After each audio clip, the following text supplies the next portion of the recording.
Hello guys, back again, and one of the coolest things that seems to be going on lately with these small developers that have gotten, been successful in a form, is they've done things to help along other developers or, coding, like the World Championship of Coding, and stuff like that.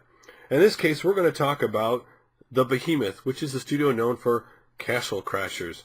So basically what they've done is they've got two new divisions, the research division and the Gold Egg Project. They're basically aimed to help smaller studios by providing Q&A resources, financial support. The Research Center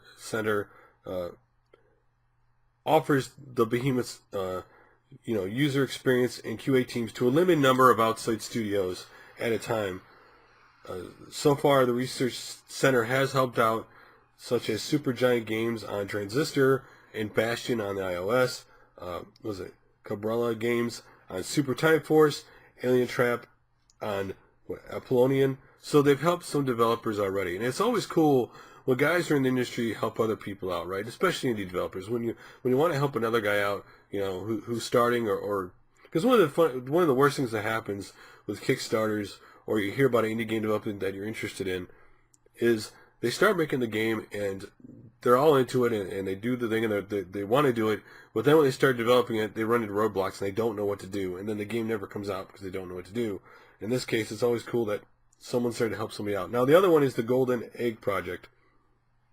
It is basically an alternate funding source for developers that Behemoth handpicks out of gaming competitions and general buzz. Developers don't apply for this whatsoever. Behemoth just simply, clearly keeps an eye on competitions and contacts the developer they find promising themselves and helps out. Golden Egg has helped out Tyro Gabriel and John Scrub on the Closure game. They're currently providing aid to Asteroid Base for its kind of adorable death-dealing game called Lovers in Dangerous Spacetime. So basically, this is a cool thing that they're trying to give back and help other people. It kind of provides, in a sense, a lifeboat or a knowledge center for other people trying to come into business that they decide, we like what you do, we want to help you out. And I do kind of think it's better that they pick who they want to help instead of being some application process, because if it becomes an application process, you kind of don't really know who the person is. They kind of become a number. When you find people you're actually interested in, you're more excited to help them in what they're doing or what you think is cool.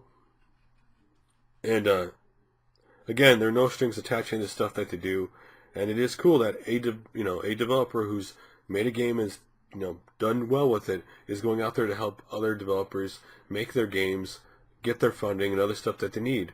Because I do think, again, to me, the indie scene is probably the most interesting scene in gaming right now because they're making the most creative things. Like the Kickstarter for Planets 3, you may not have seen it. It's another, like Minecraft Voltex game. Looks really cool. And there are a lot of games like that, that indie developers are making that are cool and that are different. And if they as a community could step together and help each other out, help them make their game, because, it's like anything. When you start something, you don't really realize all the roadblocks and things you're going to have to do. I mean, making a game, for some people, they think making a game is really easy. There's a lot of hurdles and roadblocks to make a game, right? First, if you're just making a single-player game, you got to make that single-player game, smooth and the controls right. But, if you're adding multiplayer, then you're adding a whole other level of headaches, scoreboards, all the other stuff. So, again, it's kind of cool that, community is giving back to other people. Anyway, what do you think about the fact Behemoth's going out there handpicking people and helping them out?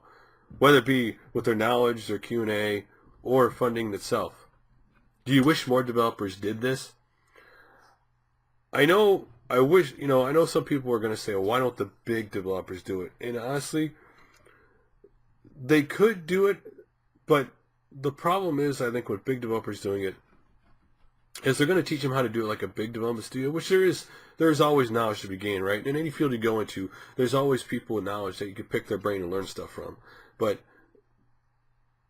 big companies would probably do the more application process instead. We like these guys, we pick these guys. So, and maybe I'm wrong. Maybe somebody, big company, will sometimes step up. There are a lot of pretty big developers out there that I think are really cool that would help other people. But as you hear noise in the background, So, anyway, guys, that's enough for now. Like always, thanks for favoring, subscribing, and commenting. I really do appreciate it. I will talk to you guys later.